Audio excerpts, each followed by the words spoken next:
Surajit Manna creations চ্যানেলের পক্ষ থেকে সুস্বাগতম। আশা করি তোমরা সকলে ভালো আছো। আমি তোমাদের জন্য এই ভিডিওটিতে তুলে ধরছি 2024 সালের তৃতীয় পর্যায়ক্রমিক মূল্যায়ন তথা থার্ড সামিট ইভ্যালুয়েশন তথা থার্ড ইউনিট টেস্টের জন্য ক্লাস 6-এর ভূগোলের এক সেট প্রশ্নপত্রের সম্পূর্ণ সমাধান করছি। তার আগে তোমাদের কাছে অনুরোধ, তোমরা ভিডিওটি না টেনে পুরোটা দেখো। ভিডিওটি কেমন লাগলো কমেন্ট করে জানিও, ভিডিওটিতে লাইক দাও এবং শেয়ার করো। তোমরা প্রশ্নপত্রের সেটটি পেয়ে যাবে রায় ও মার্টিনের সম্পাদিত প্রশ্ন বিচিত্রার 2 নম্বর সেটের বাঁকুড়া জেলা স্কুল। এই স্কুলে যে প্রশ্নপত্রের সেটটি রয়েছে সেই সেটে সম্পূর্ণ সমাধান করছি। একে দাগে বিকল্পগুলি থেকে সঠিক উত্তরটি নির্বাচন করে লেখো। একে দাগে যে দেশের উপর দিয়ে সুমেরু বৃত্ত প্রসারিত হয়েছে সেটি হলো ভারত, কানাডা, অস্ট্রেলিয়া, চীন। সঠিক উত্তরটি হল অপশন বিতে কানাডা। 2 নম্বর প্রশ্ন, ভূগোলকে 1 ডিগ্রি পার্থক্যে অক্ষরেখার মোট সংখ্যা 180 ডিগ্রি, 360 ডিগ্রি, 181টি, 179টি। সঠিক উত্তরটি অপশন ডিতে 179টি। 3 নম্বরে পৃথিবীর পরিধি 40,000 কিমি, 12,800 কিমি, 36,000 কিমি, কোনটি নয়। সঠিক উত্তরটি অপশন এতে 40,000 কিমি। 4 নম্বর প্রশ্ন, ফার্দিনান্দ ম্যাগেলান পৃথিবীর পরিভ্রমণ শুরু করেন 1522 খ্রিস্টাব্দে, 1521 খ্রিস্টাব্দে, 1519 খ্রিস্টাব্দে, 1515 খ্রিস্টাব্দে। সঠিক উত্তরটি অপশন সিতে 1519 খ্রিস্টাব্দে। 5 নম্বর, পৃথিবীর অ্যালবেডো পরিমাণ 51%, 66%, 35%, 14%। সঠিক উত্তরটি অপশন সিতে 35%। তারপরে 6 নম্বরে, বাতাসের আর্দ্রতা মাপক যন্ত্রের নাম হলো থার্মোমিটার, ব্যারোমিটার, অ্যানিমোমিটার, হাইগ্রোমিটার। সঠিক উত্তরটি অপশন ডিতে হাইগ্রোমিটার। 7 নম্বরে, সুপারসনিক জেট বিধ্বনি থেকে নির্গত হয় CFC, nitrogen oxide, sulphur dioxide, carbon dioxide. সঠিক উত্তরটি অপশন বিতে নাইট্রোজেন অক্সাইড।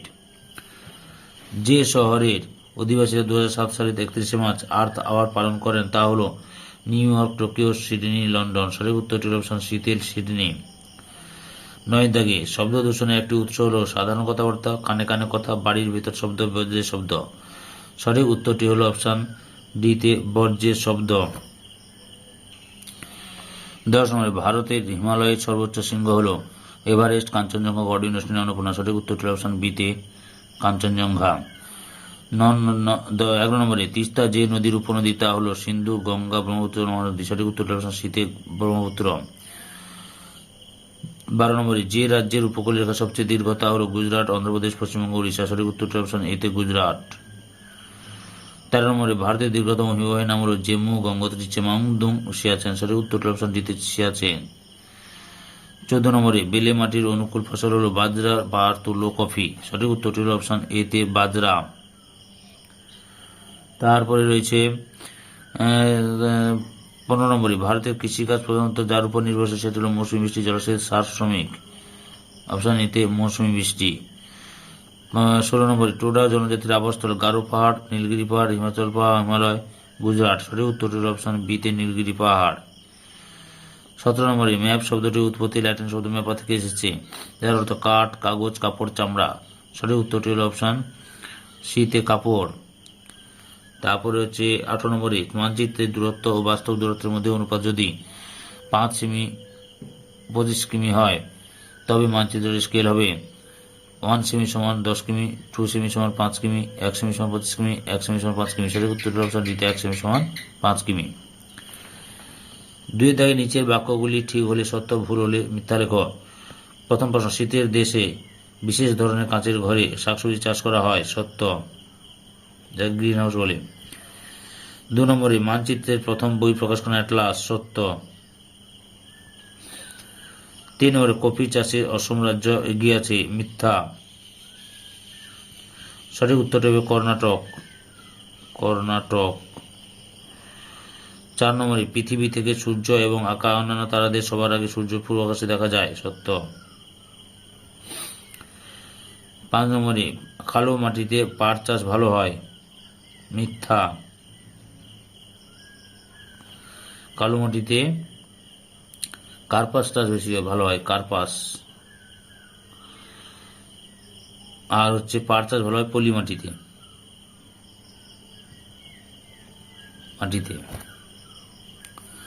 3 দাগে উপযুক্ত শব্দ বসিয়ে শূন্যস্থান পূরণ করো যে কোনো 4টি। 1 নম্বরে, ড্যাশ এককে শব্দের তীব্রতা মাপা হয়। Decibel metre. ডেসিবেল এককে শুধু ডেসিবেল হবে। ডেসিবেল, ডেসিবেল এককে। তারপরে 2 নম্বরে সবকটি দ্রাঘিমা রেখা ড্যাশ ডিগ্রি কোণে অক্ষরেখাগুলিকে ছেদ করে 90 ডিগ্রি কোণে 3 নম্বরে আমাদের দেশের উষ্ণ আর্দ্র জলবায়ুকে ড্যাশ মৌসুমী জলবায়ু বলে, ক্রান্তীয় মৌসুমী জলবায়ু, ক্রান্তীয়। 4 নম্বরে ড্যাশ ভারতের বৃহত্তম আদিবাসী গোষ্ঠী, গন্ড,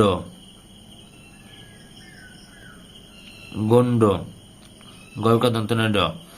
5 নম্বরে ড্যাশ দ্রাঘিমার স্থানীয় সময়কে ভারতীয় প্রমাণ সময় ধরা হয়, 82 ডিগ্রি 30 মিনিট পূর্ব। তাই 4 দাগে একটি বা দুটি শব্দ উত্তর দেওয়া যে কোনো 4টি।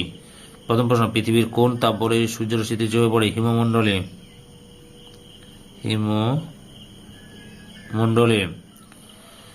2 নম্বর প্রশ্ন, নর্মদা নদীর মোহনা কোথায় অবস্থিত? খাম্বাত উপসাগরে।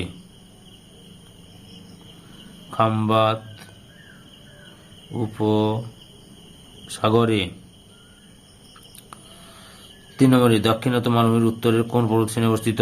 সাতপুরা পর্বতশ্রেণী অবস্থিত। 4 নম্বরে ভারতের সবচেয়ে বড় নদী দ্বীপের নাম কি? মাজুলি। ব্রহ্মপুত্র নদীতে অবস্থিত মাজুলি। পশ্চিমবঙ্গের আবহাওয়া অফিসের সদর দপ্তর কোথায় অবস্থিত? কলকাতার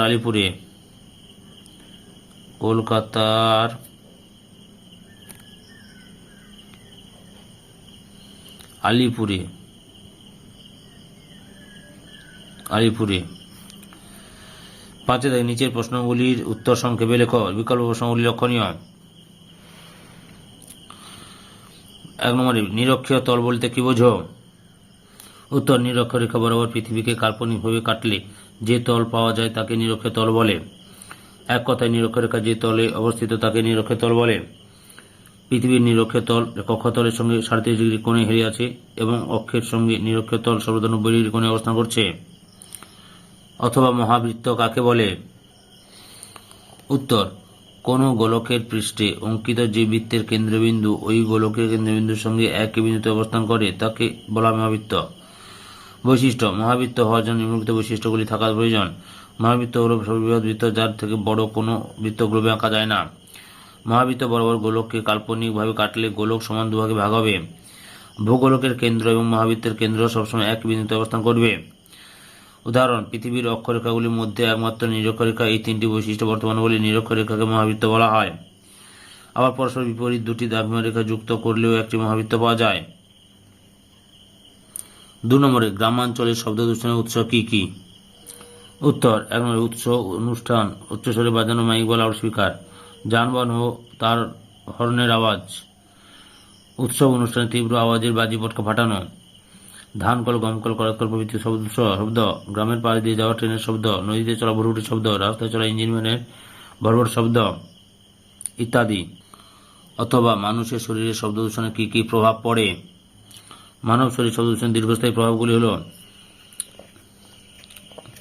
কানের উপর প্রভাব, শব্দ দূষণের সর্বাপেক্ষা বেশি প্রতিক্রিয়া ঘটে মানুষের শ্রবণযন্ত্রে, কানের পর্দা ফেটে গিয়ে মানুষ বধির হতে পারে।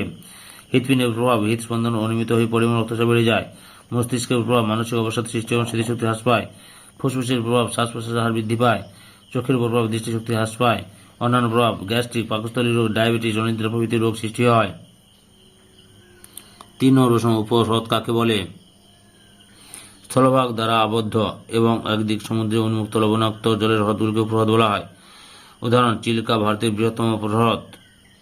অথবা প্রবাল দ্বীপ কাকে বলে? উত্তর, প্রবাল এক ধরনের সামুদ্রিক কীট। কোটি কোটি প্রবাল কীটের দেহাবশে জমে যে দ্বীপ গড়ে ওঠে তাকে প্রবাল দ্বীপ বলে। এগুলি মূলত ক্রান্তীয় ও উপক্রান্তীয় অঞ্চলের সমুদ্রে 60 থেকে 75 মিটার গভীরতায় অবস্থান করে। এদের জন্ম ও বংশ বিস্তারের জন্য সমুদ্র জলের উষ্ণতা 20 ডিগ্রি থেকে 21 ডিগ্রি সেলসিয়াস এবং লবণতা 120 থেকে 40 ডিগ্রি আদর্শ।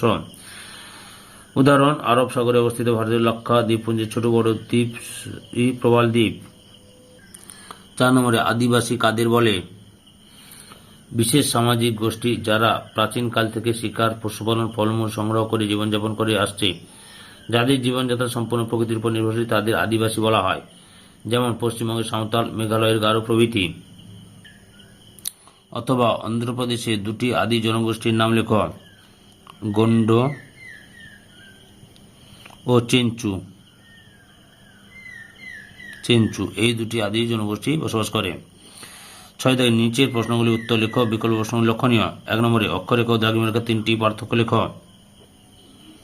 উত্তর: আকার, অক্ষরেখা হল পূর্ণবৃত্তাকার, দ্রাঘিমারেখা হল অর্ধবৃত্তাকার। বিস্তার, এগুলি পূর্ব পশ্চিমে বিস্তৃত, এগুলি উত্তর দক্ষিণে বিস্তৃত। দৈর্ঘ্য, প্রতিটি অক্ষরেখায় দৈর্ঘ্য সমান নয়, প্রতিটি দ্রাঘিমারেখার দৈর্ঘ্য সমান। সংখ্যা, পৃথিবীতে মোট অক্ষরেখার সংখ্যা 179টি, মোট দ্রাঘিমারেখার সংখ্যা 360টি। পারস্পরিক সম্পর্ক, অক্ষরেখাগুলি পরস্পর সমান্তরাল, দ্রাঘিমারেখাগুলি পরস্পর সমান্তরাল নয়। নিরক্ষরেখা ছাড়া পৃথিবীর অন্যান্য বিশেষ অক্ষরেখার নাম কি কি?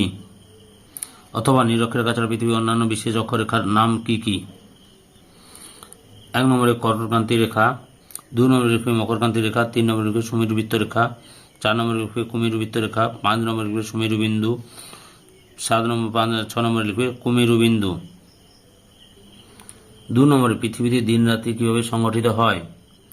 দিন রাত্রি সৃষ্টি, আবর্তনের ফলে পৃথিবীর যে অংশটি ধীরে ধীরে সূর্যের সামনে আসে সেখানে সূর্যোদয়ের মাধ্যমে যেমন দিনের সৃষ্টি হয়, তেমনি পৃথিবীর যে অংশটি সূর্য থেকে ধীরে ধীরে দূরে সরে যায় সেখানে সূর্যাস্তের মাধ্যমে রাত্রি ঘনিয়ে আসে।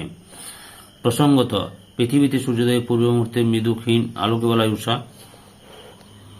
ও সূর্যাস্তের পর মৃদু ক্ষীণ আলো ধূলি নামে পরিচিত। ছায়াবৃত্ত দিন রাত্রির মধ্যে একটি কাল্পনিক সীমারেখা সৃষ্টি করে। অথবা অস্ট্রেলিয়ার অধিবাসীরা আমেরিকানদের একদিন আগে ইংরেজি নববর্ষ পালন করে কেন? উত্তর: পৃথিবী পশ্চিম থেকে পূর্ব দিকে আবর্তন করে চলেছে, ফলে পৃথিবীর পূর্ব গোলার্ধের দেশগুলিতে আগে সূর্যোদয় হয়, অর্থাৎ আগে দিন শুরু হয়। পশ্চিম গোলার্ধের দেশগুলিতে দিন শুরু হয় পরে। এই কারণে পূর্ব গোলার্ধে অবস্থিত জাপান বা অস্ট্রেলিয়ার মতো দেশগুলিতে নববর্ষ অর্থাৎ 1 জানুয়ারি যখন পালন করা হয়, তখন পশ্চিম গোলার্ধে আমেরিকা যুক্তরাষ্ট্রের মতো দেশগুলিতে 31শে ডিসেম্বর বিরাজ করে। 3 নম্বর বায়ু দূষণের 3টি কারণ লেখ।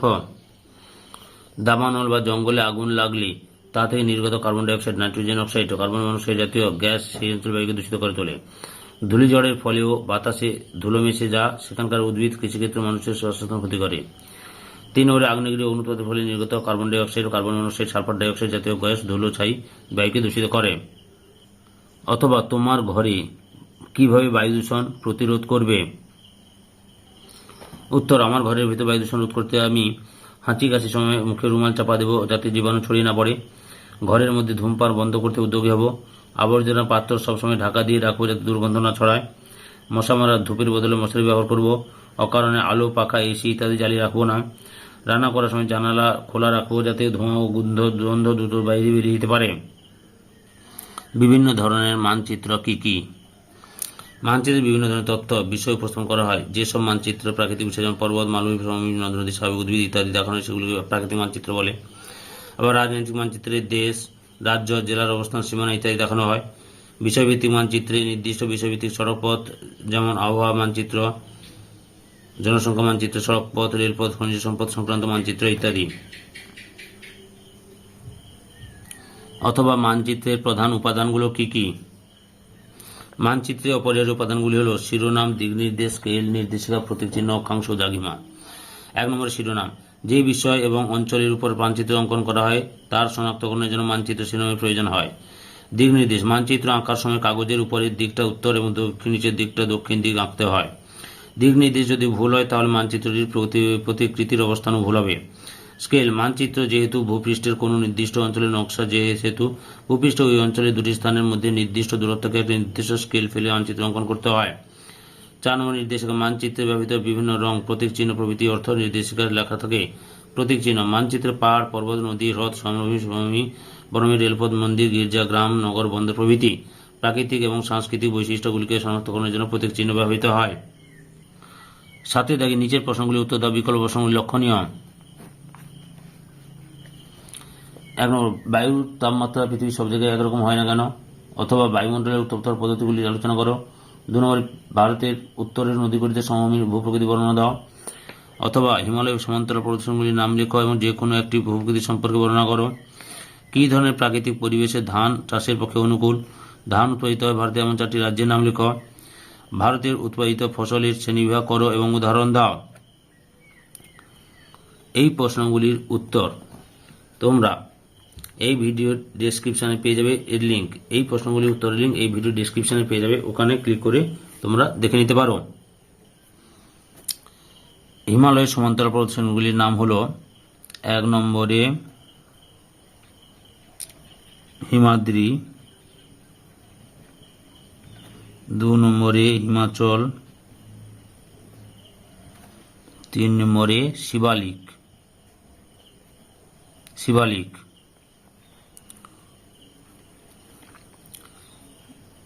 আর প্রশ্ন, ধান উৎপাদিত হয় এমন ভারতের এমন 4টি রাজ্যের নাম লেখো। আচ্ছা, 4টি রাজ্যের নাম হলো, 1 নম্বরে লিখবে পশ্চিমবঙ্গ,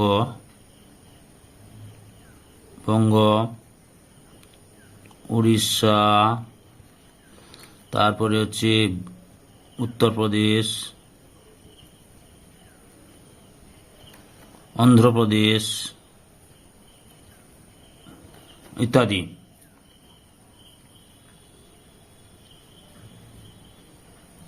8 দাগে প্রশ্নপত্রের সঙ্গে প্রদত্ত ভারতের রেখা মানচিত্রে নিম্নলিখিতগুলি উপযুক্ত প্রতীক ও নাম সহ চিহ্নিত করো এবং মানচিত্রটি উত্তরপত্রের সঙ্গে জুড়ে দাও।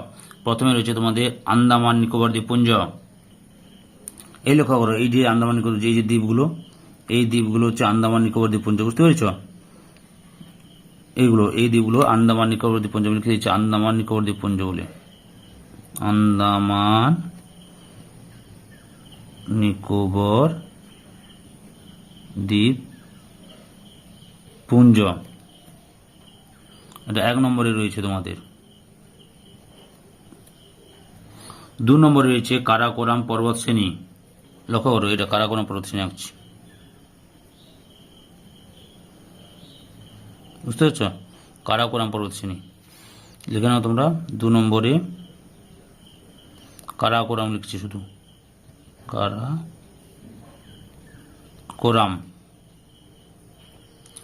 3 নম্বরে রয়েছে গোদাবরী নদী। লিখো গোদাবরী নদী, দেখো এখানে উৎপত্তি হয়েছে, সে এই বঙ্গোপসাগরে পড়েছে, তিরচি নদী, বুঝতে পেরেছ? 3 নম্বরে হচ্ছে গোদাবরী নদী, গোদাবরী। 4 নম্বরে হচ্ছে মরুমৃত্তিকা অঞ্চল। লক্ষ্য করো, মরুমৃত্তিকা অঞ্চল, এটা ভারতের মরুমৃত্তিকা অঞ্চল, এরকম বিন্দু বিন্দু দিবে। 4 নম্বরে কি হচ্ছে? মরুমৃত্তিকা অঞ্চল, মরুমৃত্তিকা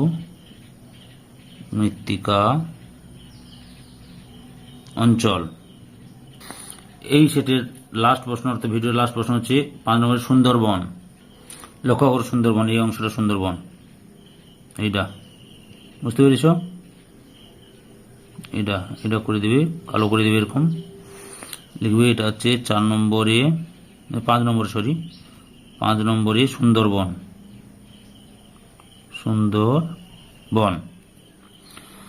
সম্পূর্ণ ভিডিওটি দেখার জন্য তোমাদের সবাইকে অসংখ্য ধন্যবাদ।